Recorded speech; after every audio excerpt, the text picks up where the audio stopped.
Assalamualaikum warahmatullahi wabarakatuh. Hari ini kita akan membahas tentang analisis regresi. Pada pertemuan yang lalu kita sudah membahas tentang materi korelasi. Nah, antara korelasi dan regresi keduanya mempunyai hubungan yang sangat erat. Setiap regresi pasti ada korelasinya, tetapi korelasi belum tentu dilanjutkan dengan regresi. Korelasi yang tidak dilanjutkan dengan regresi adalah korelasi antara dua variabel yang tidak mempunyai hubungan kasual atau sebab akibat, atau disebut juga dengan hubungan fungsional. Untuk menetapkan kedua variabel tersebut mempunyai hubungan kasual atau tidak, maka harus didasarkan pada teori atau konsep-konsep tentang dua variabel tersebut. Di sini ada contoh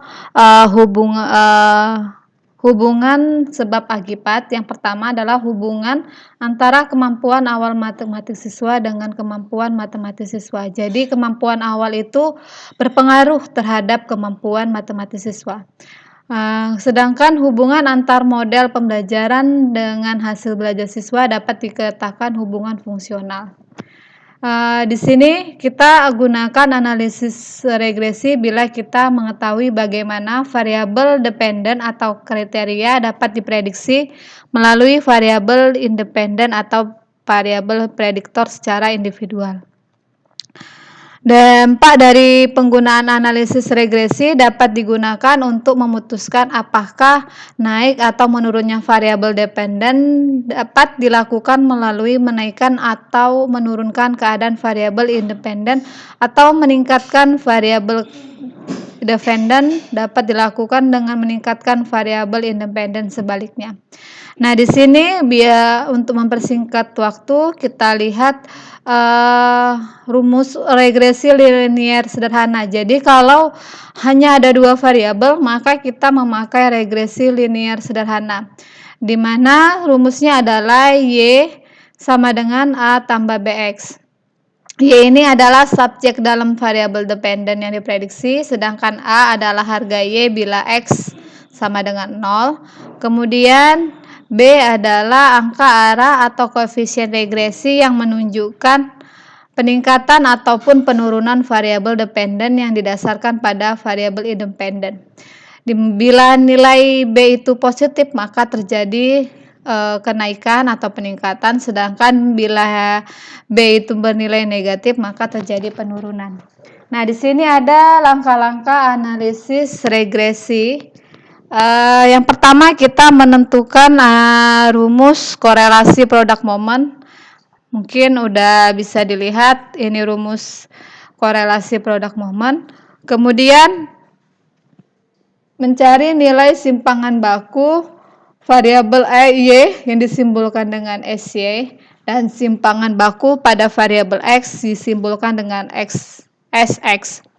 Menghubungkan harga A dan B. Ini bisa kita mencari nilai B itu sama dengan nilai korelasi atau R dikali SY per SX. Kemudian nilai A adalah Y kurang BX. Jadi harga B merupakan fungsi dari koefisien korelasi. Bila koefisien relasi tinggi, maka harga B juga tinggi. Sebaliknya, bila koefisien korelasi rendah, maka nilai B juga rendah atau kecil. Nah, selain rumus yang di atas ini, untuk menentukan A dan B, itu bisa menggunakan rumus ini. Nah, ini bisa dilihat untuk mencari nilai A. Kemudian untuk mencari nilai B yang ini bisa dilihat. Nah, di sini N adalah banyaknya responden atau data siswa atau data kita. Kemudian menyusun persamaan regresi dengan persamaannya Y sama dengan A tambah BX. Nah, setelah itu kita menghitung atau menguji signifikansinya dengan langkah-langkah. Yang pertama, menghitung jumlah kuadrat XY, ini rumusnya. Kemudian menghitung jumlah kuadrat total, ini rumusnya. Kemudian menghitung jumlah kuadrat regresi atau JK-reg. Kemudian menghitung jumlah kuadrat residu atau JK-res. Kemudian kita mencari nilai F hitung. F hitung di sini JK-reg kurang per K dibagi JK-res N per 2. Kemudian membandingkan F hitung dengan F tabel. Cara mencari F tabel dapat menggunakan tabel dengan taraf signifikan 0,05 dengan DK N kurang 1. Nah, di sini contohnya pertama adalah membuat HA dan H0. Ini H0 ya. Harusnya H0 dalam bentuk kalimat, di mana HA adalah terdapat pengaruh kemampuan awal matematik atau KAM terhadap kemampuan pemecahan masalah di kelas 9 SMP. Ini H0, sedangkan H0-nya adalah tidak terdapat pengaruh kemampuan awal matematik terhadap kemampuan pemecahan masalah di kelas 9 SMP. Nah, jika kemudian kita membandingkan F hitung. Jika F hitungnya lebih besar dari F tabel, jika F hitung lebih besar sama dengan F tabel, maka HA diterima. Ini kemudian yang ini adalah H0. H0 jika F hitung lebih kecil dari F tabel. Kemudian mencari dan menghitung persamaan regresi dengan tabel persiapan seperti berikut. Nah, mungkin kalau di soal itu yang diketahui adalah pada kolom 1, 2, dan 3, dan kolom 4, 5, dan 6 itu dapat kita hitung sendiri. Di mana tabel keempat ini X kuadrat. X kuadrat artinya nilai si X ini dikuadratkan. Nah, kalau kita lihat di sini 50 pangkat 2 berarti 2500, 75 pangkat 2 berarti 5625 dan seterusnya. Kemudian X kali Y berarti yang nilai X dikali nilai Y berarti nilainya 50 kali 70 berarti 3500, 75 kali 80 6000. Nah, dan seterusnya. Kemudian X kuadrat berarti nilai si X ini dikuadratkan. Berarti di sini 70 pangkat 2 4900, 80 pangkat 2 6400 dan seterusnya. Maka kita jumlahkan. Ini kita jumlahkan maka hasilnya 6705, sigma Y-nya 785, sigma X kuadrat 46725, sigma XY 53825, kemudian sigma Y kuadrat 62525. Nah, kita menghitung nilai korelasi. Kita lihat N ada 10, maka di sini N-nya 10. Oke, kemudian sigma XC. Tadi ini kan sigma X kuadrat, sigma XC, dan ini sigma Y kuadrat. Berarti sigma X-nya adalah 53.825. Ini nolnya nggak ada ya. Oke, kemudian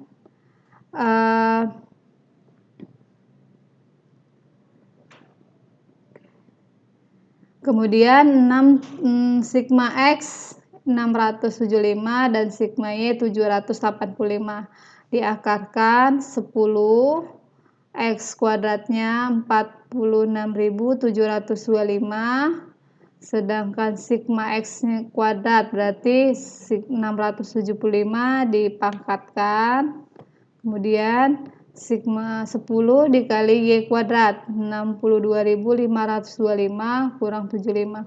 Nah, tadi ini kan 53.825 dikali 10 berarti 538.280 dikurang hasil perkalian ini, hasilnya 8.375.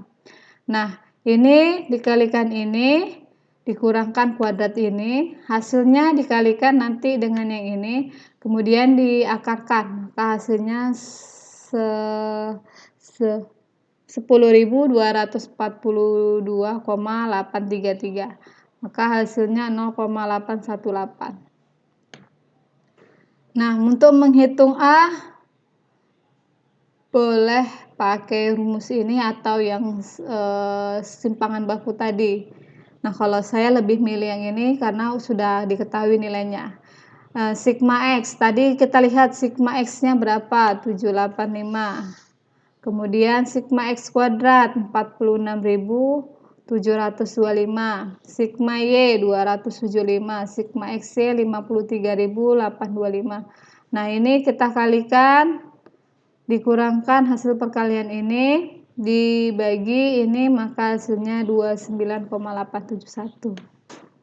Begitu juga nilai B, ini rumusnya N-nya 10, sigma XY-nya 53.825, sigma X-nya 675 kali 785. Nah, ini harusnya ada tanda kurang ya, berarti 10 kali 46.725 dikurang, ini kurang 675 pangkat 2, hasilnya 0,720. Persamaan regresinya adalah 29,871 tambah 0,720x. Kemudian kita menguji signifikan. Pertama JKXY, berarti sigma XY. Tadi kita lihat sigma XY-nya 53.825 dikurang sigma X dikurang ini dikali ya, bukan dikurang. Berarti 675 dikali 785 kemudian dibagi 10, hasilnya 837,5. Ini dikali, kemudian setelah mendapat JKXY kita mencari JKY. JKY rumusnya sigma Y kuadrat kurang sigma Y kuadrat per N. Tadi sigma Y kuadratnya adalah 62525 ini sigma Y-nya kita lihat di atas tadi, Y-nya 785 dikuadratkan dibagi 10, maka dapatnya 902,5. Ini bisa kalian cross check kembali apakah jawabannya ada kekeliruan. Kemudian menghitung jumlah kuadrat regresi atau JKREG dengan nilai B. Tadi nilai B kita adalah 0,720 dikali JKXY. JKXY adalah 8375, berarti 8375 dikali 0,720, maka hasilnya 603,36. Kemudian JK residu JKY 902,5 dikurang JKREG 600,3,36, maka hasilnya 299,140. Kemudian F hitungnya JKREG dibagi K, kemudian JK residu dibagi N kurang 2, maka hasilnya 16,136. Oke, kita membandingkan F tabel dan F hitung. Demikian, silahkan kalian cek dengan melihat F tabel dengan taraf signifikan 0,05 dengan DK-nya 2 kurang 2. DK kita ada, N kita ada 10 kurang 2 berarti 8. Jadi silakan kalian cek berapa F tabel untuk DK 8.